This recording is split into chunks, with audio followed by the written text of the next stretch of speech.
Hello and welcome back to another episode of Come Back Stronger, where we bring you stories of incredible people who have overcome significant adversity, gone on to help other people, themselves, and to come back stronger. I'm Dana Brooks of Fasig Brooks Law Offices, and I'm joined today with my law partner, Jimmy Fasig. Hello. Hey, Jimmy. Hey, Dana. We have one of your friends on today. I know. Ashely Gilley. Ashely Gilley, tell me how you know her. Well, Ashely, we met at an event called the Clean Start Initiative, where it was run by Warren Cave, who is really out to help inmates that are coming out of prison to get jobs and to really infiltrate into society. And Ashely was given an award at the Clean Start Initiative because she is awesome. Yes, she is. I define her as like human champagne. This woman, when you go into the room, she just pops open. She's effervescent. Yeah. Everybody loves to be around her. You're drawn to her. Yeah. She's got one of those electrifying smiles. She's just got everything going on for her. And you'll hear her tell her story, which is that she actually did have everything going on for her compared to a lot of people. She came from a nuclear family, a two-parent home, just got in with the wrong crowd, made some bad decisions at a very crucial age, really months after graduating high school. Yeah, made some bad decisions, got sentenced for some drug charges to a really pretty onerous sentence for a person that age. I think it was 15 years. 15-year sentence. At 17 years old, she's sentenced to prison. Right. And so she ends up only doing 5. Thankfully, she got out in 5 years, but she has turned her story around. Yes, she has. And she has really become one of the pillars of the community, receiving awards and also a supervisor with the Department of Corrections, and also motivating and inspiring people who are coming behind her coming out of prison. Right. It's a long road to hoe, but there's a path, and I can't wait to show you her. So we'll be right back after this message. So I think one of the important roles that a female lawyer has is understanding the family dynamic. The more you understand what people do for their families, the more money you can get people when they're injured and they can't service their families by everything that they're doing at home and at work. Right. And I don't want to say that men don't understand that family dynamic, but I do think that statistics show that women understand that family dynamic more and can empathize and sympathize with it because of our own roles in our own homes. Right, and it helps offset some of these assumptions about women's claims, which is that they're inherently valued lower. It's easier to replace the things that they do. They're more menial. They're not higher earning career professionals. When you look at everything they do and what the negligence of the wrongdoer has cost them and this whole entire family, that adds up pretty fast. And you've got to have somebody who is looking out for you and knows to go after every single thing you are owed. And we are back. We're going to hear the first part of our 2-part interview with Ashely Gilley. She's someone we met through Pastor Warren Cave and his Clean Start Initiative. You're going to hear her story right now. Ashely Gilley, I want to thank you so much for being here with us today. How are you doing? I'm doing well. Thank you so much for having me here today. You're very welcome. Tell our audience just a little bit about yourself. What are you doing now? So my name is Ashely, of course, as you said. I am from this area. I currently work at the Department of Revenue. I have been there for about 5 years, and I am a supervisor currently. So that's fantastic. And we met, it was just a couple weeks ago. You received an award at the Clean Start Initiative, and your story was so inspiring, and obviously we had to reach out to get you on the show. Let's kind of talk a little bit about your past, and let's take back, when you were 17 years old. Tell me a little bit about what life was like for you back then. At 17, life was pretty interesting. I come from a 2-parent household, so kind of had all the things I wanted to do. I had a job. I was in high school, of course. I was working, and I graduated in May of 2006, and life just decided to take a very drastic turn. Yeah, what kind of turn did it take for you? So I ended up being arrested and charged with drug trafficking in Henry County, Georgia in October of 2006. So that was like a couple months after I had actually graduated. And it's got to be just an awful situation. Like I said, you're a high school graduate, you had a decent home life, but all of a sudden you fall into this world. Was it just the allure of the drug trafficking, or was it some? I think it was more so of the flashy things, like the things that you can get with the quick money. I think it was a quick money thing. It was the guys, the cars, the rims, all of that stuff kind of played a part into me being completely like, wow, what are they doing? How are they getting this? And I wanted to actually jump and I wanted to see what they did. So I I kind of dived into the wrong path. Yeah, but, and I hate to say it like this, but you got sentenced to 15 years. Yes, so I was sentenced to 10 years on count 1 and 15 on count 2, and they were ran concurrent for a total of 15 years. And here you are, a young 17-year-old woman in prison. Yes. What was life like for you in there? Because it just had to be just awfully traumatic. It was actually kind of scary at first. I was more introverted, like to myself. Things are different. You're being told constantly what to do, when to wake up, when to take a shower, when you can eat, when you can lay down and go to sleep. There wasn't many activities. They did offer school things like trades and stuff like that, but other than that, it was really, really dark. Like, you kind of didn't really have much to do. You kind of had to make the best of whatever your current situation was. You mentioned you had educational opportunities, but I imagine they weren't like, you're going to teach you how to sew or something like that. It wasn't like college level classes, which you should have been taking at that age. It was actually kind of, I actually took a graphic arts and design class, so I have a trade in that, and I actually also took a customer service and business technology class there. So they did offer trades from a school called Middle Georgia Technical College. The sewing was probably the last thing they would want to let us do. Definitely don't want to give a bunch of inmates some needles. Yeah. Here you are, like I said, a young woman in prison. You said you were the youngest person in your I was dorm? one of the youngest people in my dorms, yes. I was very, very young, very scared. I was not from Georgia, so that was like another big thing. I am from the state of Florida, and here I am in Georgia with a bunch of people that are from here, and I'm just in unfamiliar territory. So I was really, really terrified at first. Yeah. And you had a 15-year sentence hanging over your head. Yes. What's going through your mind as far as like, how do you plan to get out? What do you want to do if and when you get out? Were you starting to plan your future at that So point? when they first sentenced me to the 15 years, I just started calculating my age. I was like, oh my God, I'm going to be 35 when I get out. Like, this is just crazy. I'm going to be 33, 34. Like, I'm literally sitting here like life has just flown past if I'm going to actually do a whole 15 years. But I kind of was lost. I did not know where I wanted to go or what I wanted to do, because in my mind, everything that I wanted to do, I felt like I wasn't going to be able to, because now I have these charges. I'm doing a prison sentence now. So I didn't think that I would be able to actually do anything that would allow me to be successful in life, honestly. Going back to before the arrest and the conviction, what did you want to do? I wanted to be a pharmacist. That was like the biggest thing. I have always talked about being a pharmacist. That was my goal. I was going to graduate high school, be a pharmacist, go to FAMU, and my cousin and I are actually supposed to do it together. And then, boom, I went to prison. I imagine it'd be pretty hard to get even allowed into pharmacy school with a drug trafficking with a drug conviction. trafficking charge, yes. Yeah. So, you're in prison. Did your plans start to change? Did you start to just look at the future and what else was possible? After my third year, I kind of hit this little stump in the wall. Like, everything from the first to the third year was repetitive. I woke up at a certain time. I ate at a certain time. Everything was really repetitive. So my third year, I kind of had a come to Jesus moment, as people say. And I actually asked God, I was like, why am I here? So I know God, I have a relationship with God. I was baptized when I was about 15. So I know, what he is capable of doing. So I asked him, why am I here?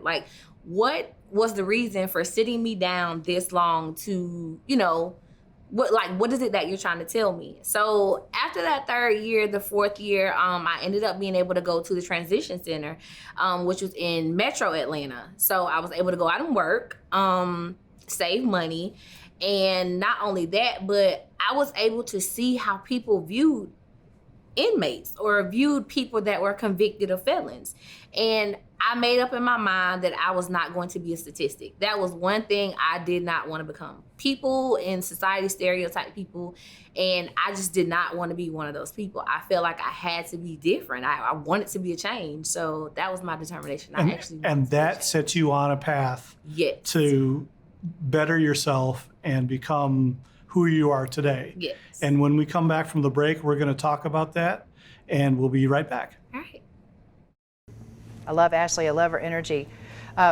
What do you think about when you hear her talk about how she didn't want to become a statistic? When she came out, she didn't want to be somebody who fell into the recidivism trap. The recidivism rate is horrible. Yeah. Most people that go to prison end up going back to prison.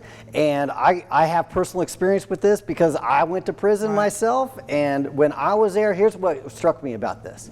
Is that she says, I made up my mind that I wasn't going to be a statistic. And that's ultimately, anybody that comes back stronger, ultimately it starts with a decision. A decision to come back stronger. And so that's exactly what she did. She said, I'm not going to be a statistic. She ends up going and getting a bachelor's degree. She ends up, well, first of all, getting her AA degree, then getting her bachelor's degree, then working very hard and becoming a supervisor. This woman made a decision and made it happen. You know what I did not hear her say? I didn't hear any victim language. I didn't hear any casting of externalizing responsibility for the choices she's made. I didn't hear that. I heard her say, this happened, had to deal with it, this is my path, this is the future. I didn't hear one time. She looked forward, not backward. I didn't hear one time her say, I'm not even going to try. Every time I try, you shut me down. Everything I do, you don't like. Every time I do it, the door's shut. You already made up your mind. I didn't hear any of that. Well, and she didn't ignore the reality. No. She faced the reality that inmates coming out of prison have a challenge. They have a challenge because the people don't want to hire them. They're a very high risk employee, and so she had to overcome that, which is exactly what I had to do when I went to prison and came out. Is that I got a job making. Before I went to prison, I made $17 an hour. When I came out, I made $10 an hour. And so sometimes you got to start at the bottom. Yes, you do. And that's exactly what she did. She decided, I'm going to work my way up, and now nobody's going to doubt her. Now her story is actually a strength for her. It is. So anywhere she goes now in life, in her career, whatever she does, it's going to be a strength. She's going to be able to show how she's overcome, and that's powerful. Yeah, and she's going to walk the path with and for other people. So we're going to hear the second part of the interview with Ashely right after this. Well, when you have to place a monetary value on a loss of a life or a loss of enjoyment of life or pain and suffering, it's not going to be cheap. Life all comes down to a series of moments.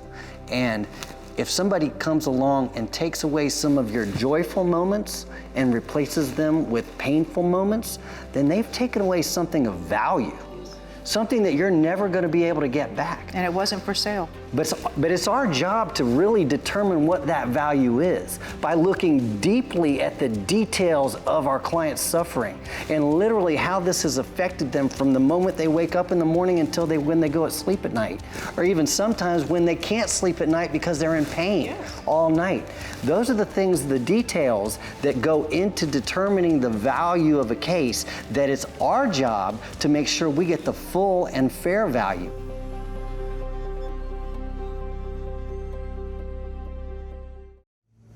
And we are back for the second part of our interview with Ashely Gilley. She's such a lovely woman. Unfortunately, she was sentenced to 15 years in jail for drug charges when she was just 17 years old. She served 5 years of that, got her head right when she was there, got out and started changing her life. She's now a supervisor with the Department of Revenue, I believe. Can't wait to tell you about how she did it. This is the second part of her interview right now. So Ashely, you're in prison. You know, you're 20, 21 at the time. You've had your come to Jesus moment. You realize that you do not want to be just another statistic. And you set your sights on bettering yourself and getting out. So here, 5 years after your sentence, you were released on parole. Yes. I mean, I imagine that had to be just a huge weight lifted off your shoulders. Yes, it was kind of scary though, because I was coming back into society after I had been gone for 5 years. So I was kind of like, are my friends still the same? Is stuff still, like when I came out, like when they released me, I was like, this is different. But it wasn't different. It was more like I was thinking that I was different when really I just needed to blend back in. Yeah. And, you know, and a lot of people in that situation, it's so easy to fall back into the life you had before. Yes. The recidivism rate. And that's where we met the Clean Start Initiative. Where the whole purpose of that program is to help people like you get your feet back. But you, on your own at that young age, you decided you were going to take it upon yourself. Yes. And you started going to school. Let's talk a little bit about your school adventures. Okay, so when I came home in 2012, I got a job at McDonald's. That was like the first place that hired me, and I took it on. And then I enrolled at TCC, and I just was, going through the school motions, working, school, work. That was literally my whole life for 10 years. Working, school, working, school. So in 2016, I did graduate from TCC with my Associate of Arts degree. And I just was like, what am I going to do after this? And I was like, I want to be a rattler. So I ended up applying to FAMU, and I was accepted in 2017. So I ended up going to FAMU. And again, at that time, I had started working for the state. So I was working for the state, and I was actually going to school. So again, it was back to the schoolwork. And I graduated. I actually got my Bachelor's of Science degree in psychology, and that was one of my biggest and greatest accomplishments. Yeah.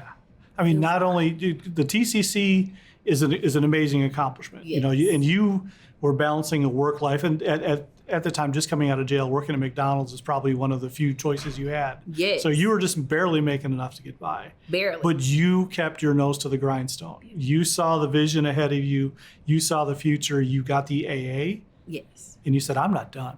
I'm not. There's more Has so for much me. more left in me. Yeah. Yes. So, how did, you said you went to FAMU and you got a job with the state. How did you end up working for the state at that point? So the crazy thing about that is, in the back of my mind, I always felt like I wasn't going to be able to work at a state agency because I have a background.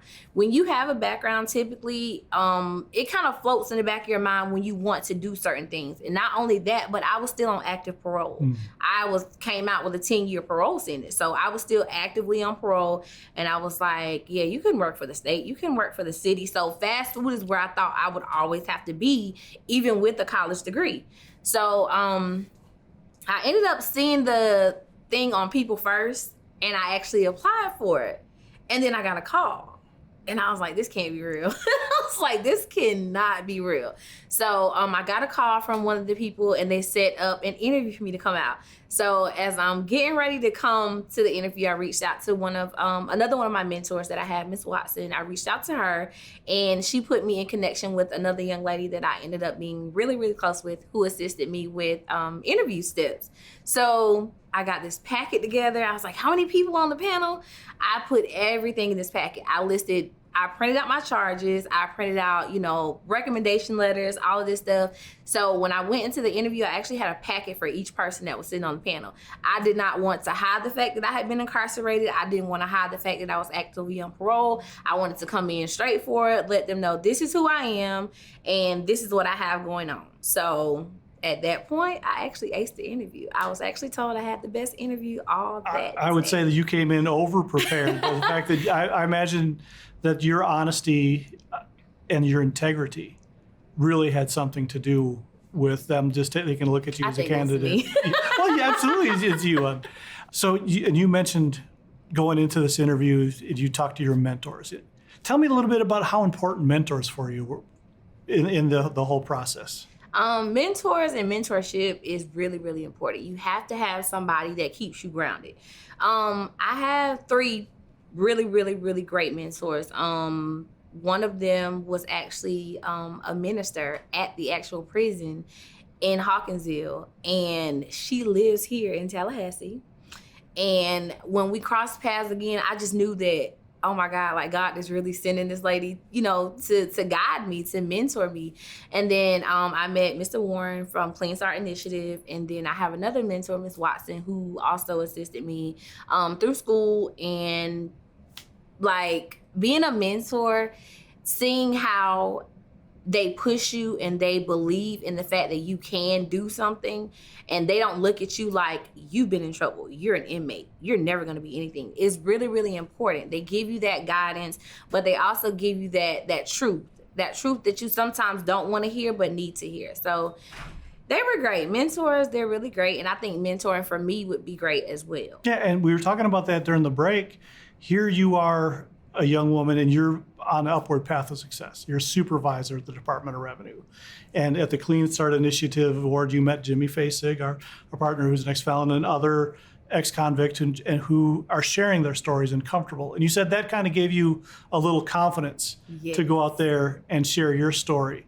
So where do you see yourself in the next few years as far as, you mentioned you're getting a lot of people calling, asking for your story and interviews. So how do you see yourself as a possible mentor for these other young people coming up in the world? I do actually see myself in the near future actually trying to be a motivational speaker, maybe inspirational speaker. And I want my target, or I want teenagers, girls especially, to understand that it's really easy to get wrapped up in a lifestyle that you just really will not, be able to get out of at some point. And I do feel like, just being able to guide sometimes, so as a teenager, you kind of harbor that, you get that cross between I'm growing up and I can't talk to anybody about how I feel about stuff, but then I see all this stuff in the world and I want to try this, I want to try that. I want my story to be able to encourage girls to understand that everything that's bright and flashy, everything that glitters isn't always a great thing. Just because it looks good doesn't mean that you have to have it. And then if you actually want it, then go about getting it the right way. So I want to be able to more so talk to girls and guys too. Teenage boys, they love me. They're always like, Miss Ashely, you went to prison. I'm just like, yeah, definitely stay in school, don't go to jail, things like that. So I do think that I would be a great mentor, and hopefully in the next couple of years, you'll be seeing my face plastered somewhere for giving a speech. Love to see that, because your story, and I love the fact that you're focusing on encouraging these people to not be in the same position you were in. Yes. But you also have the added strength to your story of that, you did fall into that life, but that is not a life sentence for you. You have overcome, you embraced your past, but you said that that's not me. Yeah, this is me. The future of me is I'm a supervisor at the Department of Revenue. And who knows where you're going to go? You're young, you're intelligent. You could be the next senator from anything. Again, I think my biggest motivation was I had something to prove, but not only to myself, but to everybody else. And my biggest thing was I wanted to make sure that, because of course, as parents get disappointed when their kids get in trouble, do things like that. So one of my biggest things was I need to, I disappointed them. So I want to make sure that I can redeem myself. But not only that, but I had something to prove to myself. I did not want to be that person that was just walking around looking like life's just is over, because for me, life wasn't over. It literally was just starting over for me. It was just beginning. Lord knows where the path is going to take you, but I know it's going to be on an upward trajectory. Exactly. Ashely, thank you so much for being with us today, and wish you the best of luck in the future. Thank you. Oh, I love her. How wonderful. How could you not love Ashely Gilley? It's not possible. Yeah. Now, you and our employers. Yes. What would you think if someone came to you for a job opportunity and she just started with full disclosure? May I hand you this? This is not only my resume, this is my past. Yeah. And I want to disclose that to you, and I want to own it. Yeah. And I want to look you in the eye and tell you to bet on me. Yeah. Okay? Trust me, I got this. You're hired. You're hired. Today, I'll make a job for you. That's what I'm saying is that, and what Greg said is embrace your past. Yeah. And make it your strength. Yeah. And that's what she did. Yes, she turned it around. She turned this, I can't tell you, being a personal injury lawyer and also being a convicted felon, I've had so many people in my office that have said, I can't get a job because I'm a convicted felon. Right. And so what they do a lot of times is they don't put it on the application because they're so worried about it. But she took the right approach. Yeah. She embraced it, and then she got the job. That was critical. Guess who else did that? Who? You did that. Oh, that's exactly what I did. That's Remember exactly this, what and I'll I did. tell you, this is a little bit of Jimmy Dana disclosure. That was one of the disclosures when I came to this law firm. Do you know this about your future partner? And it gave me pause. Yeah. I honestly, you're the first person I actually know who went to jail, and it gave me pause. But you know what? I loved how upfront everybody was. And I think I probably wasn't the first person, but I know I was your biggest champion when I said, lean into this. You have a story, you can change people's lives. Lean into it. Yeah, 100%. And I love that you've done it. Look at what you've done. Thank you so much for doing it. Yes, I love it. Love this. Y'all, we're going to take a break, and we're going to come back to wrap up. There's just too much to say about this young woman. So come back and let's finish up about Ashely Gilley. Excellent service 100 times more responsive than other attorneys I've worked with. Highly recommend, especially attorney Kimmy Hogan. She is fabulous. Yes, she is. It's all about communication. The #1 complaint about lawyers is my lawyer never calls me back. But the #2 complaint is my lawyer never calls me and tells me what's happening with my case. That's why I love reading a review like this, because I know, Kimmy, you are really good about calling your clients, letting them know what's happening with the case, keeping them informed every step of the way. Because what you got to remember is that these clients, this is their first case a lot of times. They've never been through this before. They don't know what to expect. Am I doing the right thing? Am I getting the right medical treatment? Am I actually going to get a settlement at the end of the case? So they need that reassurance, and they need to know what the process is every step along the way. We are back. We just finished a 2-part interview our producer Greg Bird did with Ashely Gilley. She's a lovely woman that we met through Pastor Warren Cave's Clean Start Initiative, where he helps people who have been formerly incarcerated. He helps them re-enter society and do positive things with their lives. He's trying to make sure they don't go back to that lifestyle, and he does a fantastic job, as illustrated by this young woman. I'll tell you what Ashely Gilley, what I love about her story is, I really resonate with this, is that when she was young, she was attracted to all the glitz and the glamour. The shiny things, the cars, the rims, the guys. The flashy money, the flashy all that. stuff. And so what has changed is that now she's more purpose-driven. She's thinking about what she can do to benefit the community, and now she's become successful in her own right as a supervisor for the Department of Revenue, and she's able to afford those flashy things for herself. And you know what I love about it? Because she is so young. This is what's so fantastic, that she is back out there, because she is so young, and she's young enough to where younger people will listen to her. You already said, she said the young teenage boys like her because they think she's got some cred because she went to jail, but maybe they will listen to her when she tells them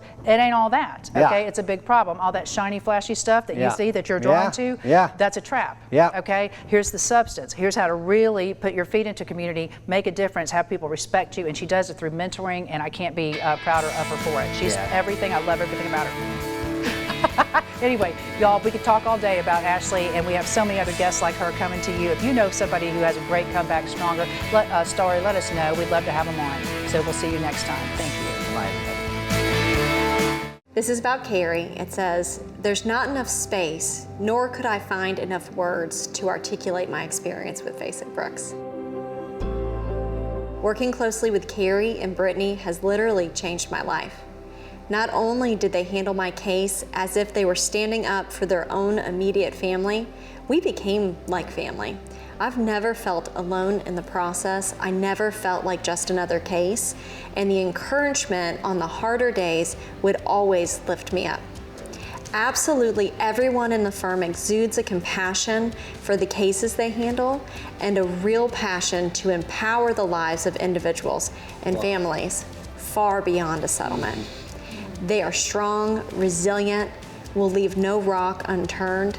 I absolutely love Fasig Brooks." I love that.